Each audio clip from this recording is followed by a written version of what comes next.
Hey everybody, welcome to Neil Talks. My name's Neil and it's time to talk Taskmaster Series 1, and we're here at the grand final already because these early series, I'm not sure exactly how many of them, but I think at least the first 2 or 3 are only 6 episodes long. When they were still made by Dave instead of moving over to BBC 2? But yeah, here we are at the grand final. And I'm 95% sure I know who ends up winning this series. I'm pretty sure it's Josh. I think he's already in the lead, and a fairly comfortable one at that. But I don't remember how all the rest of it shakes out. Although I'm also pretty darn confident that Roisin comes last and that she may remain the worst contestant ever on Taskmaster on a points per episode basis. That being said, things were scored a little bit differently in these early series, so there may be an associated penalty there. Like we were talking about after last episode, the team tasks. There's only 2 points available in those, so there's fewer points available to the contestants. The average score will be lower because of that. But yeah, last episode of the series.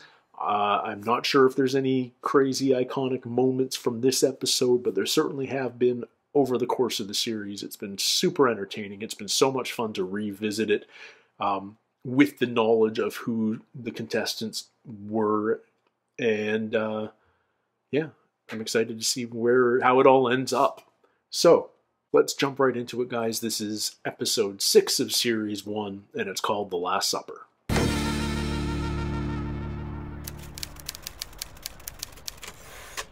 He's looked exactly the same for nearly 60 years. I've seen baby pictures, it's weird.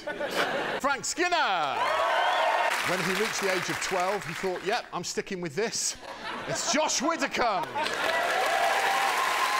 After a party at my house, I found this comedian asleep on my sofa with 14 penises drawn on her face. Roisin Conaty!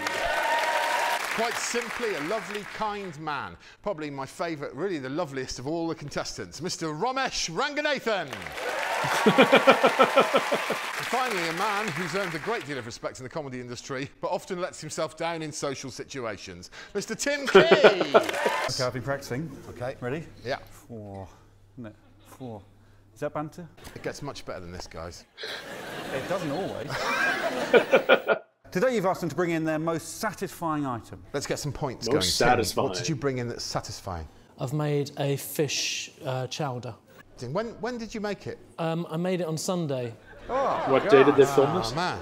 This was made on Sunday. It's now Wednesday. You're not wanting me to eat this, right? No. Oh, yeah. Yes, please, Greg. That's why we came, to see you shit yourself. Not exactly the reaction I was after. The only way to judge how comforting this is to eat it. I'm not prepared to do that, but my assistant is. But I don't understand. Yeah, I'm sure it's fine. Why That's are we? my cooking. It's really nice. It's very satisfying. Yeah? Yeah, really satisfying. Will he puke? Won't he puke? Will he puke? It's not like it's been sitting out for 3 days. I have brought in my vape mod. The only way that that's going to be a satisfying thing to bring in is if I'm addicted to nicotine. Lucky for you, I am. Do you know what's so great about it? Is it stops you smoking and you feel like you're giving Robocop a blowy. What I find really satisfying and comforting is a head massage. There's a tool you can get, it's called the Orgasmatron. Oh my God, that's yeah. amazing. And you do that to yourself. It's so good. I'll tell you what, I'll get the vape thing, get that. I've got a weekend. I spent 3 months of my life completing the 2014 World Cup sticker album. Oh my God. They're all there, they're all in order, they're all in... Not the best photo to show it off, really. This is a stressful age we live in, so I brought in an anti-stress ball. Shut up, I'm getting $4 for this.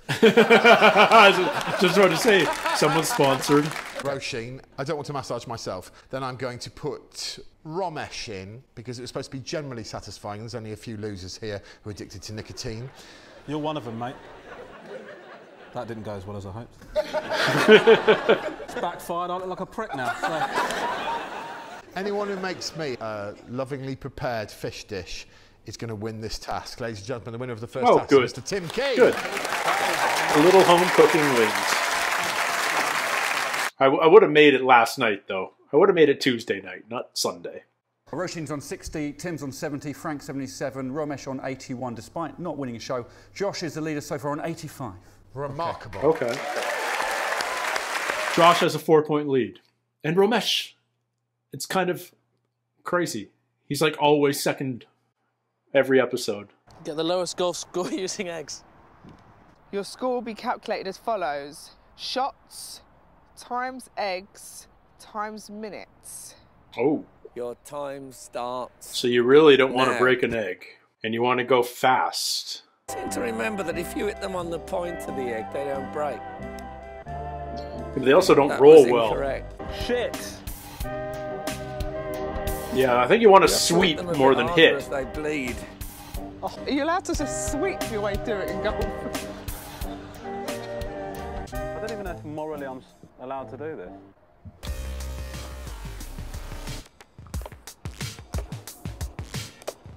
They're not showing Tim or Josh. So what did they do different? I wonder if that'll go over.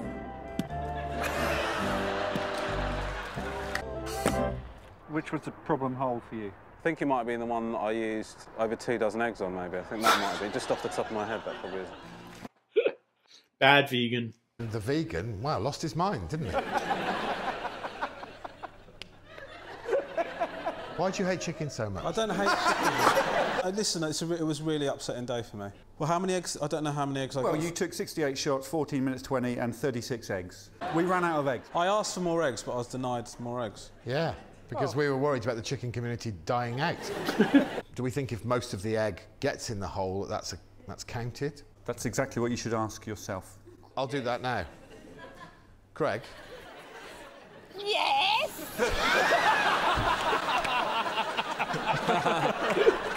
So, Frank, you took 32 shots, 7 minutes and 5 eggs. You got a score of 1,096. Much better than Romesh. Roisin took 40 shots in just 4 minutes using 6 eggs. She got 1,000 points. Some of those shots did last for 35 seconds. Yeah. Can I go in and boil an egg? Very smart. Although it's going to change your time. I've got to boil the eggs, haven't I? Yeah. I'm boiling the eggs. From what I remember, it's 3 minutes. Come on. That's not a hard boil. Hang on. Yes. I wonder whether I could have boiled them for longer. Yeah. My egg issues. Tim Key. Oh, Tim. Oh.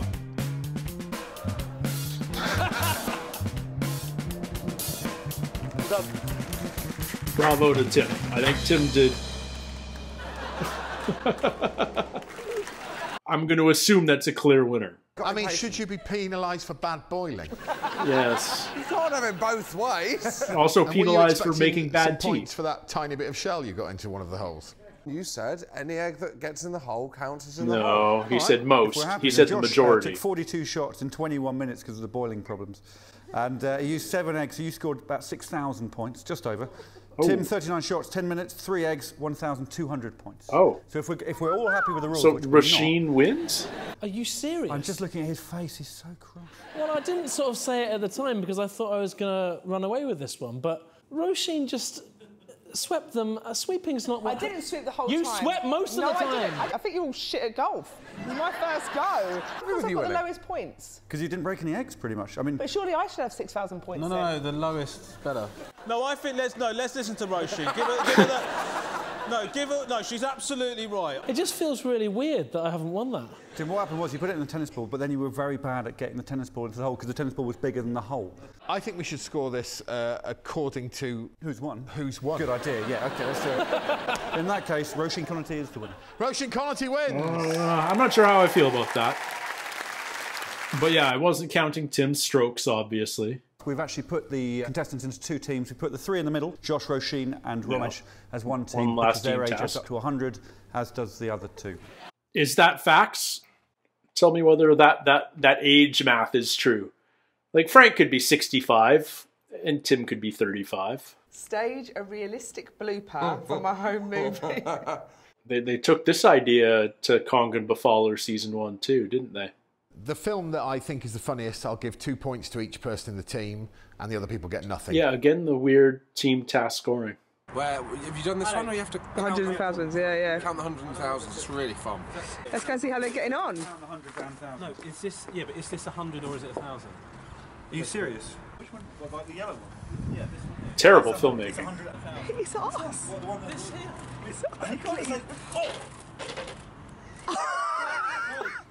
Alex, it's me. I told it. I'm so sorry. Excellent pratfall, Mr. Horne. Excellent pratfall. Worst acting I've seen committed to a film ever. What? Alex, fool? No, Alex was great in it. What acting? What about us? I was too method. That's what ruined it. How did you feel about?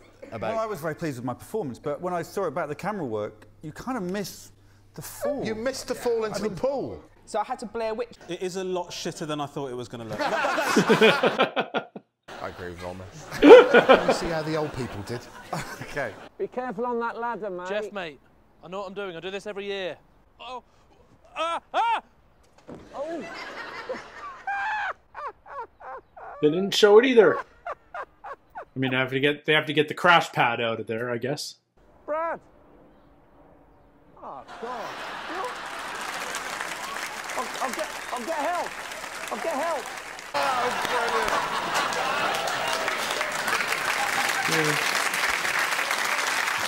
It's going to be a borderline decision. Yeah, I mean, you could just see how it was done. If you pause it at a certain point. I'll get help. I mean, they were both fantastic efforts, but... Well, you're half right. Brad and Jeff are our winners. Make the best meal for the Taskmaster. Using ingredients beginning with every letter of the alphabet. You have a total of 2 hours. Your time's First cooking task. Okay. I'll do the difficult letters first. Qua. Need to think something that starts with Q. How do you spell kumquat? Not with a Q. Quince. Quinoa. That's not Quinoa. right. Yeah, that is. I'm tasting it. Back. He wants back. I'm in a bit of a dilemma here because I'm a vegan. Yeah, but you're not eating it. Z. A tough one, isn't it? Zucchini. You would have as a part of a roast dinner, wouldn't you? Yeah, you could roast roast zucchini, sure. Get rid of the bacon. Get some bacon. Bacon. Humbongo. Humbongo? How do you spell ouzo? O-U-Z-O. But there's no ingredients that begin with X, except triple X mince. Xylophone. Xanthan gum. Extra large. Eggs. But I don't really want anything that big. Just get extra large eggs. Romesh, the vegan, you still had eggs and ice cream. What I thought was I'd compromise by including dairy item, but I didn't go the whole hog, as it were. Oh, man. He really likes his own joke. Shit the bed. I mean, Thank you, Roisin. the pizza looks all right, but the plating on the quinoa salad. It's got a kick. Sausage is undercooked. No, it's been there for 25 minutes. No, that's it, overcooked. The goat's cheese and the anchovies, they're a powerful combination. What's the name of the cocktail?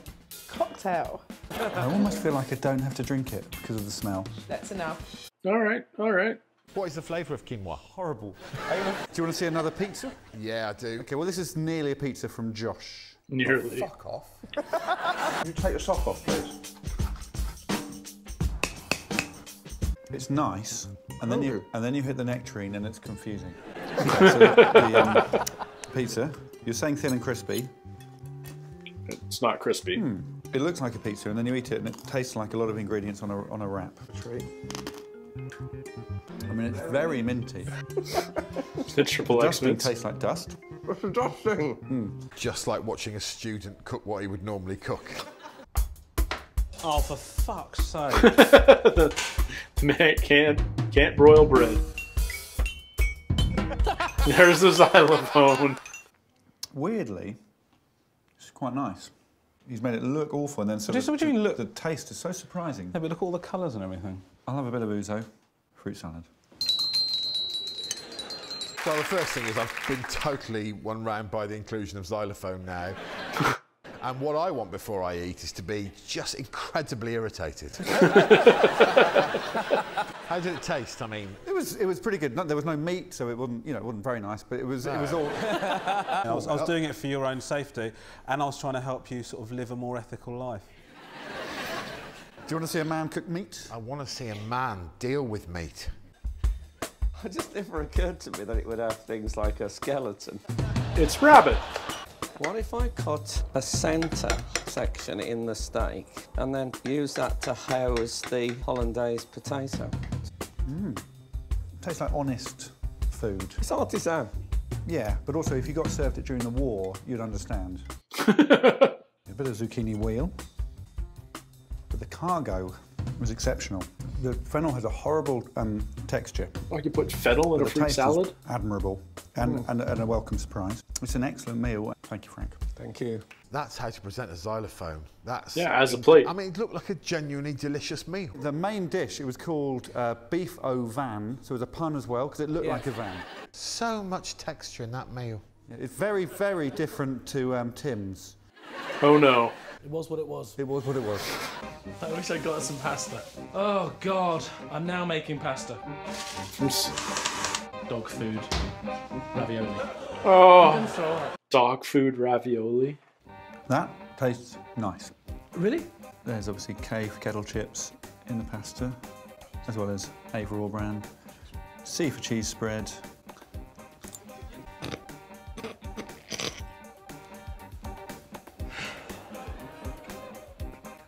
You don't like it, do you? Not easy.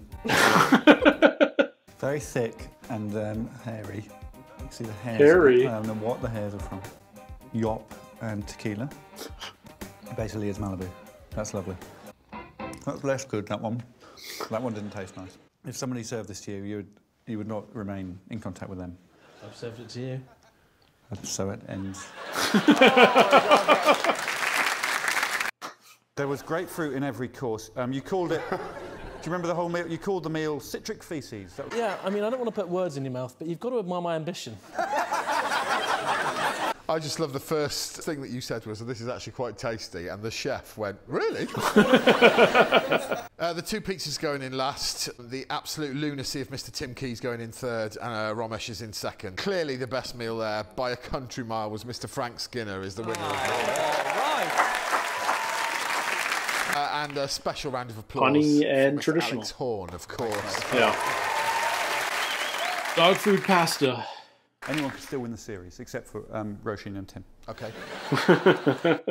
Wearing boxing gloves. Put the blue sweets in the empty bowl. Most blue sweets wins. Non-blue sweets will be subtracted from your total. You have 100 seconds. Sorry, Greg, can I just quickly say, I've got a cool technique.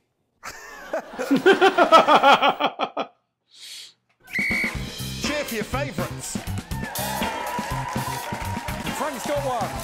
Frank has one. Oh, Romesh is going mouth. Tim's going feet. We will take away the non-blue ones Yeah, from your but it would total. still be more than what I would. No, anyone else would have, Roisin because can't I'll do have the whole math. bowl in there. Yeah, but you'll have more non-blue than blue. I'm willing to chance it. Roisin can't do math. Tim's bowl is still empty. You have 50 seconds, Tim. 48 now. 25 seconds. 10 seconds. Mouth to the stage floor.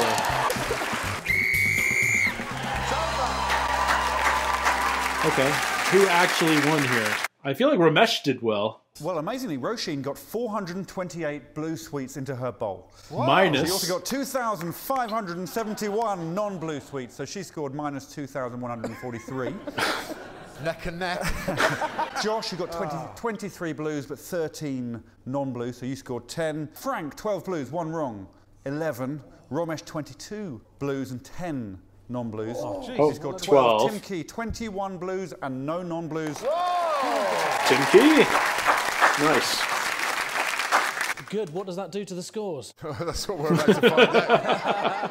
Wow, what does that do to the scores? So Tim Key has won his first episode of Taskmaster. So Romesh still goes non-victorious, unvictorious, invictorious, sub-victorious.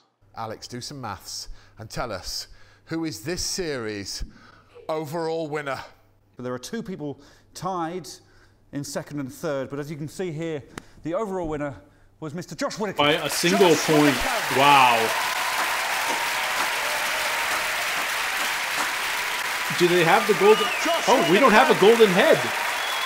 It's a karate trophy. I didn't realize we didn't have a golden head in Series 1.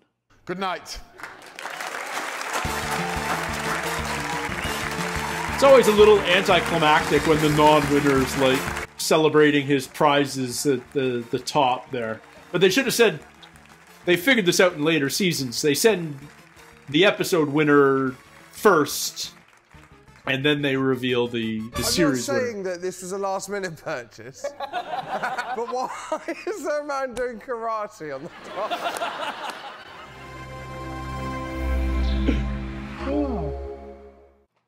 It was a fun final episode, but I feel like this was the least memorable episode of the series, and that's okay. It's probably smart to make your craziest episodes the first ones when you're launching a new show and you're trying to find a new audience for a new idea. Which isn't to say that this episode didn't have some really fun tasks. So the prize task was most satisfying, and I don't know, I got really worried for Tim in this task. The reaction to a fish chowder that's been made a few days ago seemed very negative. Refrigerators exist in the UK. I mean, I'm not trying to be derogatory here, but you're familiar with the concept of a refrigerator. Food can keep, especially when it's been cooked. It's not going to spoil after a couple of days in the fridge. But Greg surprised me. He came around. He enjoyed it, even though he didn't try it himself. Alex was a willing guinea pig, and he quite enjoyed it. So I'm glad that he got that. I feel like the Orgasmatron should have been demonstrated. I forget what... Was it Series 14 that it was used? It made a reappearance? I can't remember the task at all, but I do remember it being used recently, and I'm intrigued. I'd like to know how it feels, and I feel like if Roisin gave Greg a go on the stage, he may have scored things differently. Man, vaping. Was vaping cool in 2015? Because I feel like it's that whole sector has just kind of cratered in the last 8 years. But yeah, I feel like the right person won that task. And then we went to mini golf with eggs. And clearly the way to win this was to bend the rules the most. The lateral thinking move of boiling an egg was not a successful tactic because it took so much time.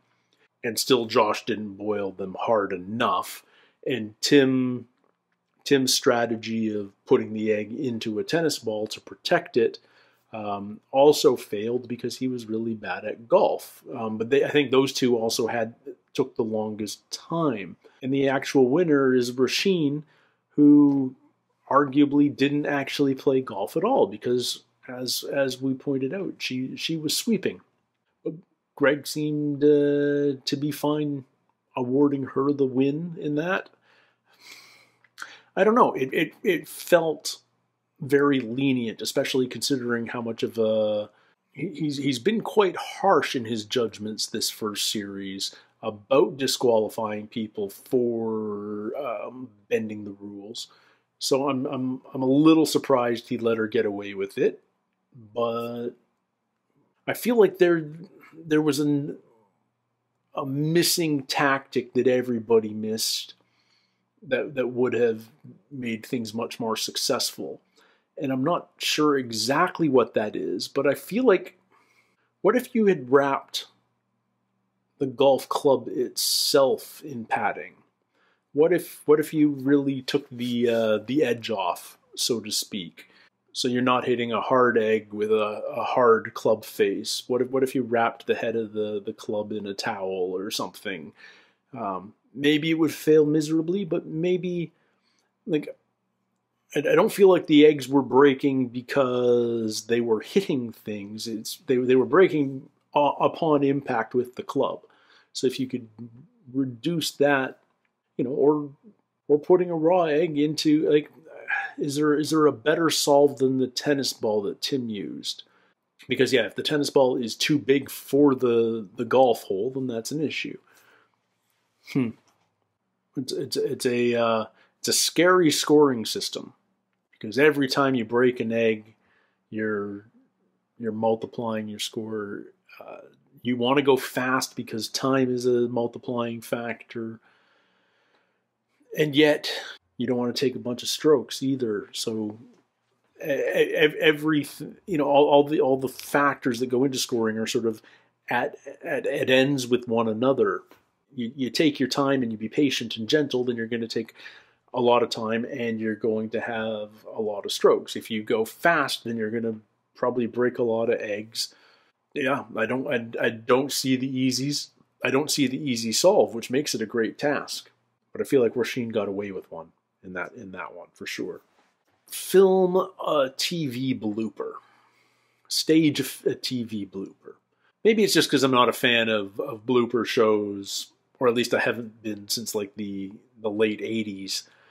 I wasn't particularly impressed with either of the efforts.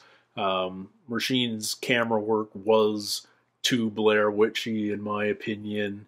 Frank's camera work to set up on the staged mannequin legs in the dirt was unnecessarily complicated. But I liked the idea behind Frank and Tim's solve better than the other three. And I kind of almost... My favorite part of Frank and Tim's is seeing Tim face down on the crash mat to begin with. Because I feel like... I want to go through the footage again, but I feel like the ladder he was on to do the fall was not a big one. And he landed on a big old crash mat, like at least a foot thick. I feel like you wouldn't have needed to do that. I feel like he could have taken the pratfall just onto the ground. Because I think if you showed his feet on that ladder, he was probably only a step or two above the ground. And then if you don't need a crash mat, he could run out of shot, and you'd have... And take the ladder with him, because there were two separate step ladders, I think. That's how we do it, that's how we film it in a real TV series. And I'm not sure if that makes it better or worse. I mean, making it more professional might take the charm away from it. But yeah, I think the problem with the group of threes gag was that Alex was taking the pratfalls. There were three of them. None of them really wanted to put a face in a cake or fall into the wading pool. And I think they got scored accordingly. But again, the team tasks are a 2 or 0 affair again. I'm curious why Alex and the producers decided to score the team tasks differently than the individual tasks in this first series. It's just an oddity that I'm curious about. The next task was the alphabet meal. I think the way to win this task, you need to have a dish. You have to, well, first of all, you have to be a decent cook. And some people are and some people aren't. But if you're a decent cook, you've probably got a signature dish. And I think the smart thing to do would be to make your signature dish first. And then figure out what other letters are still up in the air, and then either a fruit salad or a vegetable salad to take care of a bunch of those extra ingredients, a cocktail worth throwing into the mix, and if there's room for dessert or pudding, as you say, then that's how you clear things up at the end. Xylophone. Like, xanthan gum is where my mind goes, I've never done any molecular gastronomy, but I know xanthan gum is used in some of those preparations, and I think it might be used in like making those pearls, or just as a thickening agent. So there's solves out there, but if I had gone the xylophone route, I would have gone the Frank Skinner way and used it as a plate. I think that was really smart. He kind of ruined his steak. I mean, I like the pun of it, the beef au vin, but cutting a section out of the middle of the steak to scoop potatoes into just feels like you're ruining the integrity of a good cut of meat. And the foodie in me cringes at that. But then the foodie in me was cringing at most of those meals. Genuinely impressed, frankly, that Tim Key managed to pull off a pasta period without having put it on his list, and the fact that he made it out of nacho chips or whatever he ended up making it out of, doubly impressive. Now, he kills himself by putting dog food as a filling, when I'm sure there were other options that could have been better. But I like. You guys have talked about this in the comments. We all know Tim Key is a good friend of Alex's, and he's on the show as a favor to Alex to be the wild card, to be the person that does the abstract interpretation of the rules, who tries to cheat occasionally, to see how far we can push things, which sort of sets the tone for future series. And we also know that Tim, after Series 1, became a task consultant for the show. Now, what that means exactly, I'm sure, is open to interpretation. Does he actually come up with any tasks? Does he just look at the wording of tasks to help eliminate some loopholes? Or is it more of just a free paycheck from a buddy? Because there's a ton of those sorts of jobs in show business as well. But I think Tim knew his purpose for this series, to stretch the rules, to look for the loopholes, to sometimes sacrifice points for comedy's sake and make his friend eat dog food pasta. So in a sense, Tim Key's performance on this show is really just sort of here's what's permissible and encouraged. It's a demo tape for future contestants, I think, and he does a great job in that. He sets the tone for future contestants who take really creative interpretations of tasks, and sometimes to great success, sometimes failing miserably, but almost always quite entertainingly. And ultimately, that's the point.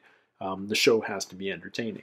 Now, I do find it really interesting that this episode, the trophy wasn't Greg's head. I love that they hadn't thought that far ahead, and they just ended up getting some random karate trophy. I wonder if Josh in the future got awarded a head when that sort of became the standard prize. Because if I was him, I'd be a little bit miffed that every other future winner got Greg's Golden Dome and I have some random karate trophy. But it also tells me that they really didn't know what the show was going to turn into. They didn't know if this was going to be 6 episodes and done. Obviously, it's all filmed before any of it airs, so you don't know what your ratings are going to be. You don't know what public perception and reaction is. And I'm sure, I don't know if this was Dave's very first in-home production. I know they're primarily a rerun channel, and this was one of their first in-house shows, but they clearly had a lot riding on the idea, and it turned out to be a smashing success. I guess they sold the idea to BBC, or I don't know exactly what that process was, but they ended up moving to the BBC. But I'm sure Dave still has some rights or profit share of the show. Maybe not. I don't know. I don't know how these things work. but they came up with something really successful. But again, was anyone going to support original programming on Dave? I'm sure that was a big question when a show like this first came out. You know, it could have failed miserably and quietly gone away, and no one would ever talk about Taskmaster. But it turned into a smash hit. We're about to jump into Series 15. We're about to jump into Taskmaster Australia next week, which is going to be a lot of fun. I'm really looking forward to that. And yeah, all Taskmaster all the time here on the channel. There's not going to be a week without Taskmaster here on Neil Talks. There's going to be weeks when we have live new shows where we'll be doing multiple episodes a week. Like, for instance, we might already be doing it. I don't know when Series 15 starts. When I'm recording this, it hasn't started yet, but I know it's coming this spring. So, yeah, we'll be getting Taskmaster Australia and Series 15 both every week. That's going to be a lot of fun. I'm loving this show, guys. I love the whole concept of Taskmaster. Clearly, it's got a big fan base in the UK and around the world. If you haven't checked out an international version yet, give them a shot. They're a lot of fun. Some are better than others, but there are certainly some international versions which are on par with the original and are definitely worth seeing. So if you haven't yet, give them a shot. You won't be disappointed. And yeah, I'm psyched for next week, guys. Taskmaster Australia, and we may already be into Series 15. So how awesome is that? Until next week, everybody. Take care. Stay healthy. We'll see you soon. Cheers.